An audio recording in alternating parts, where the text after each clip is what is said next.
Hi guys, in today's lecture we'll be looking into the chapter Fundamental Duties.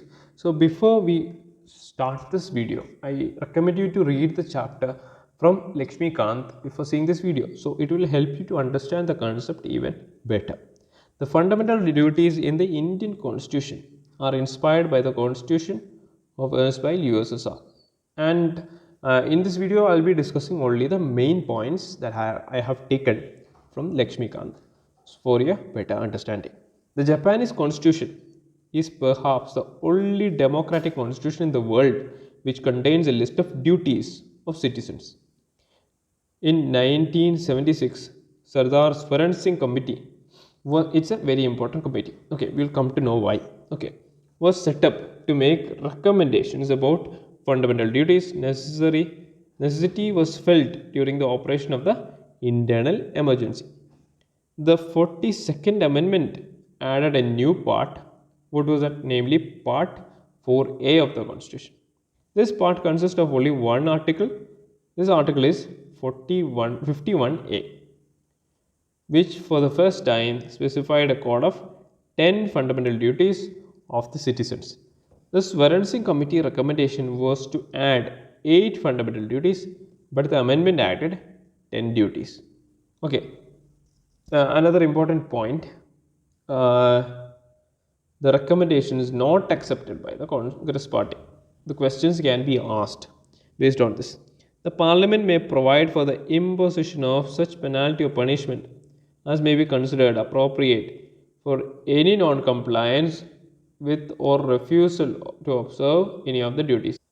No law imposing such penalty or punishment shall be called in any court on the ground of infringement of fundamental rights or on the ground of repugnancy to any other provision of the Constitution.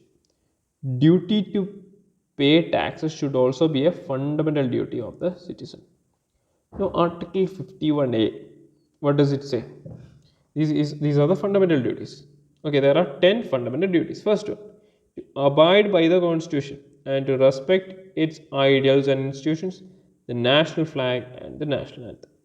Okay. Second point is to cherish and follow the noble ideals that inspired the national struggle for freedom.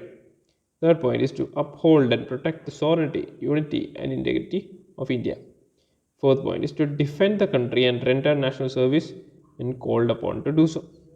Fifth point is to promote harmony and spirit of common brotherhood amongst all the people of India, transcending religious, linguistic, and regional or sectional diversities, and to renounce practices derogatory to the dignity of women. Very important.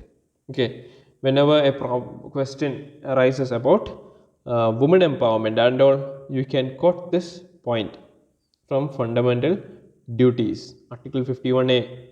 Okay. To value and preserve the rich heritage of the country's composite culture, to protect and improve the natural environment, including forest, lakes, rivers, and wildlife, and have compassion for living creatures. So, in mains answer writing, whenever environmental questions or question based on climate change comes, this is another important point that we can write based on Article 51A. Okay. To develop scientific temper, humanism, and the spirit of inquiry and reform, to safeguard public property and to abjure violence, to strive towards excellence in all spheres of individual and collective activity, so that the nation constantly rises to higher levels of endeavor and achievement, and to provide opportunities for education of his child or ward between the age of 6 and 14 years. This duty was added by the 86th Constitutional Amendment Act of 2002. Okay. Whenever a question is asked about why fundamental duties are important, this point can be added. Like, even though during the emergency time we implemented the fundamental duties, it has been updated even on 2002, the latest. Okay. Points to be noted on fundamental duties. Some of them are moral duties and others are civic duties. The fundamental duties are confined to citizens only and do not extend to foreigners. Fundamental duties are also non-justifiable. That is, no legal action against their violation. However, the Parliament is free to enforce them by suitable legislation. Okay. Swaran Singh Committee recommended duty to pay taxes and suggested penalty or punishment for non-performance of fundamental duties. But this was not accepted. Fundamental duties didn't cover casting vote, paying taxes, family planning, etc. Another important point to be noted whenever question is asked. Okay. If a court finds that the law in question seeks to give effect to a fundamental duty, it may consider such as law reasonable in relation to Article 14, equality before law, and Article 19, that are the three freedoms, and thus save such law from unconstitutionality. Okay, they are enforceable by law. The Parliament can make laws like the national flag based on the protection of national respect towards national flag, and there are separate laws for this. Okay, like they are enforceable by law.